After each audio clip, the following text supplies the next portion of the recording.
Hi hello నమస్తే అందరికీ. నా పేరు నరేష్. మన క్రికెట్ రివ్యూస్ ఛానల్‌కి స్వాగతం.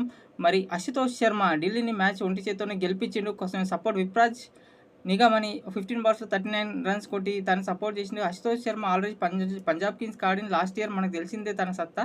మరి ఎట్లాంటి శశాంక్ సింగ్‌తో ఫినిష్ చేసేవాడు. అసలు పంజాబ్ కింగ్స్ ఎట్లా వదులుకుందో అశుతోష్ శర్మని అర్థమైతలేదు. మరి ఢిల్లీకి మాత్రం సూపర్ మ్యాచ్ విన్నర్. ఐపీఎల్ అంటే ఇట్లాంటి మ్యాచ్‌లు చూస్తాం మనం. ఐపీఎల్‌లే వండర్‌ఫుల్ మ్యాచ్ అట. వాట్ ఏ మ్యాచ్ అనొచ్చు.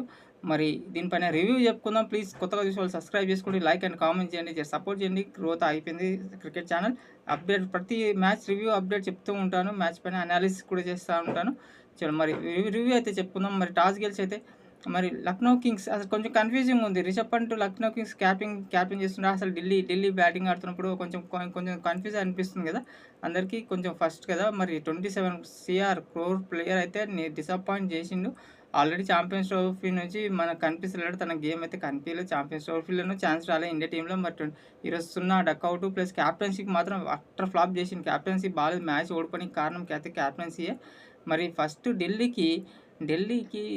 చూడండి. ఫస్ట్‌లో లక్నో సూపర్ కింగ్స్ అప్పుడు లక్నో బ్యాటింగ్ చూస్తే 230, 240 నికోలస్ పురన్స్, మిచెల్ మార్ష్ ఆడినప్పుడు 240 ఎక్కడనో పోయేది మ్యాచ్. 240 స్కోర్. మరి ఢిల్లీ మస్తు కంబ్యాక్ చేసింది. 210 రన్స్ టార్గెట్ సెట్ చేసిందంటే బౌలింగ్‌లో కంబ్యాక్ చేసిందా? మరి బ్యాటింగ్‌లో ఫస్ట్ 65 ఫర్ 5 నుండి మరి మ్యాచ్ విన్నింగ్‌కి వెళ్ళింది. అంటే రెండిట్లో కూడా 2 సార్లు కంబ్యాక్ చేసింది సెకండ్ హాఫ్‌లో. ఇక్కడ బౌలింగ్ చేసినప్పుడు సెకండ్ హాఫ్‌లో కంబ్యాక్ చేసింది. మరి బ్యాటింగ్ చేసేటప్పుడు కూడా ఫస్ట్ హాఫ్ ఫెయిల్ అయింది. 64-5 నుంచి మ్యాచ్ విన్నింగ్‌కే వెళ్ళిపోయింది. మరి ఢిల్లీకి మంచి సూపర్ డే ఇది.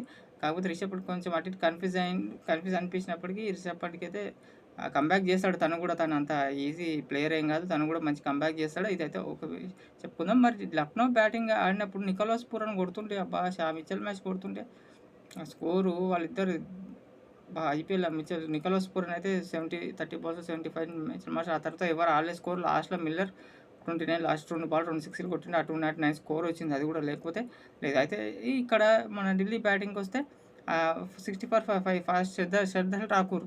ఇక్కడ ఏంటంటే అన్సోల్డ్ ప్లేయర్ వచ్చి పర్ఫామ్ చేశారు. షర్దల్ ఠాకూర్ ఐపీఎల్ అన్సోల్డ్ తీసుకోలేదు. వాళ్ళు లక్నోకి ఎవరు వచ్చేసిండు. మ్యాచ్ ఆడిండు. 2 వికెట్లు తీసిండు ఫస్ట్ ఓవర్‌లోనే. 60 ఫర్ 5 నుంచి డూప్లెసిస్ కొంచెం మంచిగా ఆడిండు. అక్షర్ పటేల్ తొందరగా ఇద్దరు కొంచెం పార్ట్నర్షిప్ డెవలప్ చేస్తుంది అనుకున్నాం. వాళ్ళిద్దరు అవుట్ అయినాక ఇక అప్పుడు స్టబ్స్ అండ్ అశుతోష్ శర్మ ఆ బ్యాటింగ్ ఫస్ట్‌లో అంత స్లోగా అయితే లాస్ట్ ఇయర్ మనం చూడలేదు. 20 బాల్స్ 20 రన్సే ఆడిండు. చాలా స్లోగా ఆడిండు. పార్ట్నర్షిప్ డెవలప్ చేసిండు మెల్లగా. స్టబ్స్ ఎప్పుడైతే అవుట్ అయిపోయిండో స్టబ్స్ కూడా మంచి 2 సిక్స్‌లు కొట్టిన. ఆ 6 బాల్ బయటికి కొట్టిన, ఆ బ్రేక్ వచ్చిన ఆ సెకండ్ మర్సర్ బాల్‌కి అవుట్ అయిపోయిండు. మ్యాచ్ అయిపోయింది అనుకున్నాం. ఇంక 100% మ్యాచ్ లక్నోదే అనుకున్నాం. కాకపోతే వచ్చిన ప్లేయర్ ఎవరైతే టార్గెట్ చేసిండో అశుతోష్ శర్మ కంటే కూడా ఇంకో ప్లేయర్ విప్రాజ్ నిగమ్ 15 బాల్స్‌లో 13 వచ్చి మ్యాచ్‌ని మలుపు తిప్పిండు. ఎవరు అనుకోలేదు. స్టబ్స్ అవుట్ అయినాక మ్యాచ్ 100% ఇటు అనుకున్నాం. విప్రాజ్ నిగమ్‌తో కలిసి అశుతోష్ శర్మ మంచి పార్ట్నర్షిప్. అది అది ఎక్కడనో ఉన్న మ్యాచ్ ఎక్కడికో వచ్చేసిండు. కొట్టి అవుట్ అయినప్పుడు మళ్ళా అటు ఇటు ఉత్కంఠంగా సాగింది. విప్రాజ్ నిగమ్ అవుట్ అయినప్పుడు మళ్ళీ టెన్షన్ మ్యాచ్. మళ్ళీ అశుతోష్ శర్మ ఒక్కడున్నప్పుడు నాన్ స్ట్రైక్‌లో ఉన్న వికెట్ పోతుంది. కుల్దీప్ వచ్చి అవుట్ అయిపోయిండు. ఇట్లా వికెట్ పోతుంది. లాస్ట్ వికెట్ పైన కూడా 90 రన్స్ కొట్టాలి. మరి లాస్ట్ ఓవర్‌లో థ్రిల్లరు. అంతకుముందు ఆ బౌలర్ రవి బిష్నోయ్‌కి ఇచ్చిండు. బౌలింగ్ క్యాప్టెన్సీ రిషబ్ పంట్ మంచిగా ఏపీయలే అసలు. ప్రిన్స్ అని కొత్త బౌలర్ వచ్చిండు. 47 రన్స్. తర్వాత ఇక ఎవరైనా కొడతాడు అశుతోష్ శర్మ, రవి బిష్నోయ్. కానీ మంచి బౌలింగ్ అయితే లేదు. ఎల్ఎస్జీలో బ్యాటింగ్ ఉంది కానీ బౌలింగ్ లేనట్టుగా అనిపిస్తుంది. మరి లాస్ట్ ఓవర్ అయితే ఛాన్స్ ఉండేది. మోహిత్ శర్మకి స్ట్రైక్ వచ్చినప్పుడు ఫస్ట్ బాల్ స్టంపింగ్ మిస్ అయింది. కొంచెం కష్టమే అనుకుంటే తర్వాత రన్అవుట్ ముంగట పెట్టొద్దు ప్లేయర్. ముంగట పెట్టిన ఆ ఫీల్డర్ ఎవరో బాల్ తీసుకొని కొట్టినా అవుట్ అయిపోయింది. మ్యాచ్ వచ్చేది. లక్నో కూడా చాలా ఛాన్స్ వచ్చేది. లక్నోది మ్యాచ్ ఢిల్లీ గుంజేసుకుంది. అది ఎట్లా గుంజేసుకుంది మ్యాచ్.